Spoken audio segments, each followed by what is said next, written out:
Mkuu wa ujumbe wa Jumuia ya madola unaofuatilia uchaguzi nchini Dramani Mahama, na ambaye vile vile ni rais wa zamani wa Ghana, ameuomba muungano wa NASA kukomesha matamshi ama hatua ambazo zitasababisha mzozo humu nchini. Ujumbe huo vile vile umesema kwamba umeridhika na jinsi tume ya IEBC ilivyoendesha uchaguzi na kutaka Wakenya kusubiri kwa amani matangazo rasmi. In any elections, there might be grievances that arise as a result of some perceived irregularities. And the laid-down procedure is that if you have evidence of those irregularities, you resolve them in the law courts. And so that's the way to go, and that's how we went in 2012. With regards to the allegation of hacking, yes, it was brought to our attention that there had been an interference or a corruption in the electronic transmission process of the Electoral Commission. And as President Thabo Mbeki indicated, our observer missions are not clothed with the investigative capacity to even investigate those allegations. And so our duty is to take note of those allegations, which we did. We listened to Mr. Odinga, and he spelled out what those allegations were.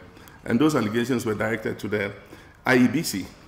The IEBC conducted a check and said, as far as they have reviewed, they have not found any such evidence. I believe that there are appropriate procedures for continuing that investigation to find out if anything happened. But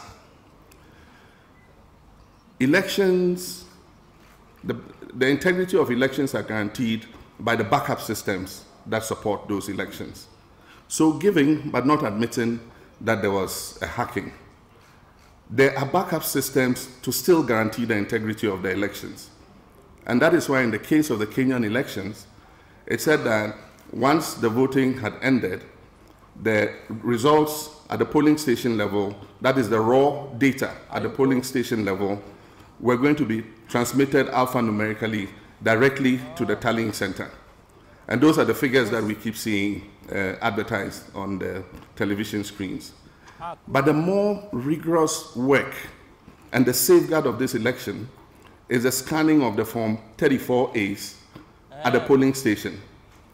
And those from 34As, the scanned copies, which become a digital document, are then transmitted through the constituencies to the National Tallying Center. At every stage of the process, party agents are supposed to supervise. And the chair of the Electoral Commission has said that he was not going to pronounce any results based on the tallying that we're seeing on the television, because those are provisional results. The actual results are going to be tallied on the basis of the forms that were filled and signed by the presiding officers and the party agents at the polling level.